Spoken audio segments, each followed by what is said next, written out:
اعوذ باللہ من الشیطان الرجیم بسم اللہ الرحمن الرحیم۔ سورۃ التکاثر، اس کی آیات کے حوالے پہلے کئی مرتبہ آئے۔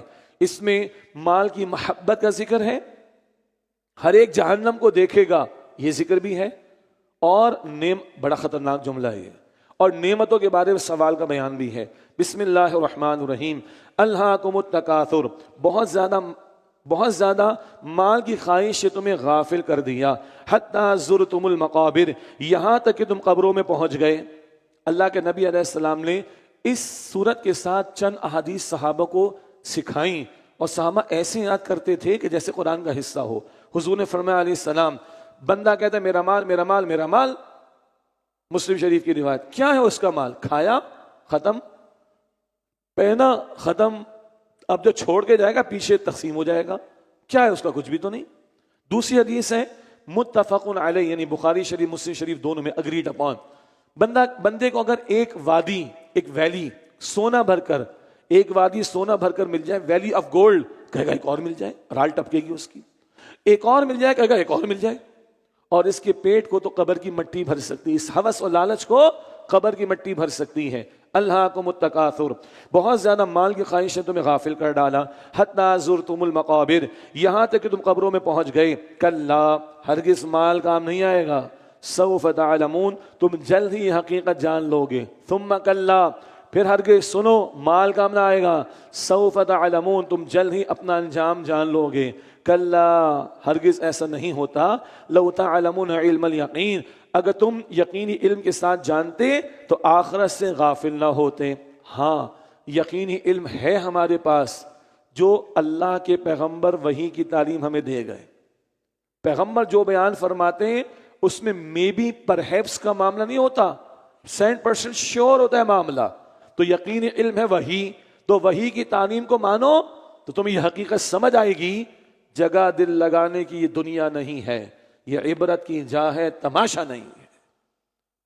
دوبارہ سنیں ترجمہ، کلا، ہرگز ایسا نہ ہوتا، لو تعلمون علم الیقین، اگر تم یقینی علم کے ساتھ جانتے تو آخرت سے غافل نہ ہوتے۔ تو یقینی علم ہے، وحی کا علم ہے، اس کو مانو گے، آخرت کا یقین تمہارا بڑھے گا، آخرت کا تمہیں اس کا احساس ہوگا، اور تم مال کی محبت میں نہیں ڈوبو گے۔ لَتَرَوُنَّ الْجَحِيمَ، تم ضرور جہنم کو دیکھو گے۔ اللہ اکبر، یہ ہم نے پڑھا تھا سورہ ابراہیم میں بھی، وَإِن مِّنكُمْ إِلَّا وَارِدُهَا، ہر ایک تم میں سے جہنم پر پیش ہوگا۔ کیا مطلب؟ جہنم کے اوپر ہے الصراط، پل صراط، اللہ کے نیک بندے گزار دیے جائیں گے، وہ جنت پہنچیں گے، اللہ ہمیں ان میں شامل فرمائے۔ جہنم بھی وہیں سے گرا دیے جائیں گے، تو گزرتے ہوئے اہل جنت بھی دیکھ رہے ہوں گے کتنی بڑی آفت سے اللہ نے بچایا۔ ہر ایک گزرے گا جہنم پر سے، اس کو دیکھتا ہوا، متقین کو، نیکوں کو اللہ گزار دے گا، اور جہنم والے کو وہیں سے گرا دے گا۔ اللہ وہ گزرنا آسان کرے، الصراط پر، پل صراط پر نور عطا کرے، اور جنت ہمیں پہنچائے، اور جہنم سے اللہ ہم سب کی حفاظت فرمائے۔ ثم لترونها عین الیقین، پھر تم ضرور اسے یقین کی آنکھ سے دیکھو گے، نظر آئے گی تمہیں جہنم۔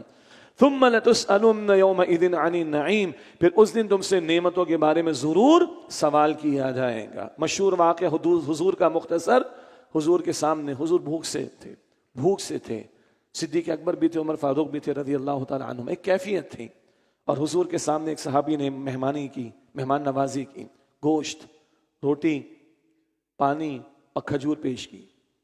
اللہ کے رسول روئے ہیں، یہ کھجور، یہ پانی، یہ گوشت، یہ روٹی، اس کے بارے میں سوال ہوگا۔ ثم لتسألن یومئذ عن النعیم، لازم تم سے نعمتوں کے بارے میں سوال ہوگا۔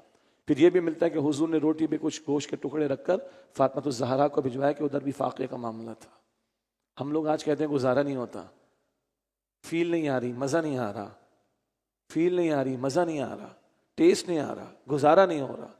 استغفر اللہ، کروڑوں سے اللہ نے مجھے اور آپ کو بہتر رکھا ہے۔ ہم ایک چلڈ ماحول میں بیٹھ کر دین سن رہے ہیں، غزہ والوں کے پاس مسجد بھی نہیں ہے، دیکھ لو بھائی، ان کو شکر پیدا ہوگا، شکر کا جذبہ پیدا ہوگا۔ ثم لتسألن یومئذ عن النعیم، پھر اس دن تم سے لازماً نعمتوں کے بارے میں سوال ہوگا۔ قرآن ملا ہے سب سے بڑی نعمت، ہدایت کی دولت ملی ہے سب سے بڑی نعمت، محمد مصطفیٰ ملے ہیں سب سے بڑی نعمت، صلی اللہ علیہ وسلم قدر کرنی ہے، تقاضوں پر عمل کرنا کل سوال ہوگا۔ سورۃ العصر، بسم اللہ الرحمن الرحیم، والعصر، یہ سورہ عصر بہت مختصر 3 آیات پر مشتمل، البتہ امام شافعی فرماتے رحمۃ اللہ علیہ، عجیب بات، لوگ اس ایک سورت میں یہ غور کر لیں کافی ہو جائے گی ان کے لیے۔ امام شافعی ایک اور قول میں فرماتے ہیں اگر اور کچھ نازل نہ ہوا ہوتا بالفرض اور سورہ عصر ہی نازل ہوتی کفایت کر جاتی لوگوں کے لیے۔ شاہ ولی اللہ نے فرمایا رحمۃ اللہ علیہ، قرآن کے مضامین کا انڈیکس، قرآن کریم کے مضامین کا انڈیکس سورۃ العصر میں موجود ہے، اور ہمارے استاد ڈاکٹر اسرار صاحب رحمۃ اللہ علیہ نے جو منتخب نصاب بیان کیے، بار بار اس کا ذکر آ گیا، اس منتخب نصاب کا آغاز سورہ عصر سے ہوتا ہے، اور باقی تمام 6 حصے اور کئی دروس ہیں، ان دروس میں اسی سورہ عصر کو بہت تفصیل سے بیان کیا گیا ہے۔ صحابہ کے دور کی بات حدیث شریف میں آتا ہے، طبرانی میں روایت ہے کہ نبی علیہ السلام کے 2 صحابی جب آپس میں ملتے تو جب جدا ہوتے، ان کی ملاقات مکمل ہوتی تو ایک صحابی دوسرے صحابی کو سورۃ العصر سنایا کرتے تھے، یہ ان کی کلوزنگ ایڈوائس ہوتی تھی ایک دوسرے کے لیے، اس قدر اہم سورت ہے۔ فرمایا بسم اللہ الرحمن الرحیم، والعصر، قسم ہے تیزی سے گزرتے ہوئے زمانے کی، ان الانسان لفی خسر، بے شک انسان یقیناً خسارے میں ہے۔ تاریخ بتا رہی ہے، قوموں کی تاریخ دیکھو، جنہوں نے اللہ کو، پیغمبروں کی دعوت کو جھٹلایا برباد ہوئے، اور جن پر رحمت نازل ہوئی، جن کو اللہ نے محفوظ رکھا، وہ ایمان والے تھے۔ اور یہ وقت بڑی تیزی کے ساتھ گزر رہا ہے، عصر کہتے ہیں تیزی سے گزرتے ہوئے زمانے کو، اس لیے ترجمہ کیا گیا، یہ زندگی بڑی تیزی سے گزر رہی ہے، اگر اس کو ہم نے قیمتی نہ بنایا تو جو شے بیکار ہوتی ہے وہ ڈسٹ بن میں جاتی، ڈسٹ بن کا کچرا ڈمپ ہوتا ہے، پھر اس کو جلا دیا جاتا ہے، تو بیکار زندگی گزارنے والے ڈمپ ہوں گے، جہنم میں جلیں گے۔ والعصر، قسم ہے تیزی سے گزرتے ہوئے زمانے کی، قسم اٹھا کر اللہ فرما رہے ان الانسان لفی خسر، یقیناً واقعتاً تمام کے تمام انسان خسارے میں ہے۔ یہ تو انتہائی ڈرا دینے والی بات ہے، اندھیرے ہی اندھیرے ہیں، بقول امام رازی کے علی رحمہ، اندھیرے ہی اندھیرے اس آیت میں، لیکن آگے ایکسیپشن بتایا، الا الذین آمنوا وعملوا الصالحات وتواصوا بالحق وتواصوا بالصبر، سوائے وہ لوگ جو ایمان لائے اور انہوں نے نیک اعمال کیے اور ایک دوسرے کو مل جل کر حق کی وصیت کی اور ایک دوسرے کو مل جل کر صبر کی وصیت کی۔ سورہ بلد میں بھی تھوڑی بات آئی تھی، وتواصوا بالصبر وتواصوا بالمرحمہ، صبر کی اور رحمت کی ایک دوسرے کو وصیت، یہاں ہے تواصوا بالحق وتواصوا بالصبر، مل جل کر ایک دوسرے کو حق کی وصیت کی اور مل جل کر ایک دوسرے کو صبر کی وصیت کی۔ تواصوا، اس میں جماعتی زندگی کا بھی مل جل کر کرنے کا مفہوم بھی ہے اور اہتمام کے ساتھ کرنے کا مفہوم بھی ہے۔ 4 کام کریں گے تو خسارے سے بچیں گے، اور سب سے بڑا خسارہ جہنم کا ہے۔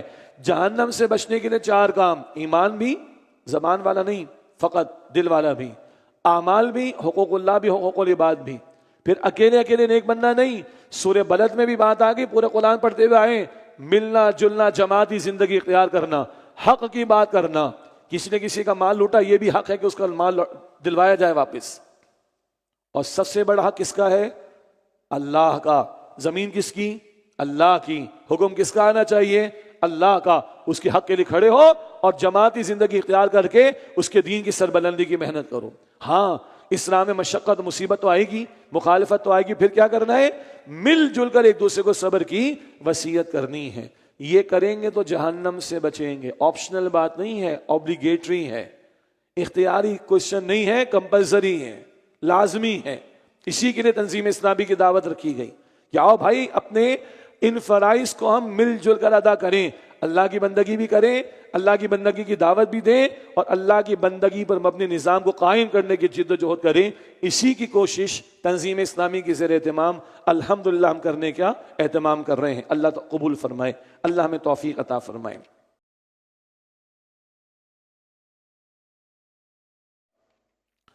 سورۃ الہمزہ، یہاں بھی ویل کا لفظ آئے گا، تباہی بربادی، اور جہنم کی وادی کا نام۔ مال کی محبت کا ذکر آیا تھا سورۃ تکاثر میں۔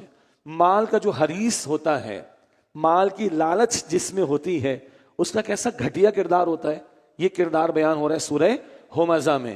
بسم اللہ الرحمن الرحیم ویل لکل ہمزۃ لمزہ، ہر ایسے شخص کے لیے ہلاکت ہے جو آمنے سامنے تانا دینے والا اور پیٹھ پیچھے عیب نکالنے والا ہو. سامنے بیٹھ کر لوٹ سٹاک، کامنٹس پاس کرنا، طنز کرنا، عیب نکالنا، برے ناموں سے پکارنا. سورہ حجرات میں بھی آیت تھا. پیچھے بیٹھ کر کیا ہے؟ پیچھے بیٹھ کر غیبت کرنا، چغلیاں لگانا، ادھر کی ادھر لگانا، لڑانا.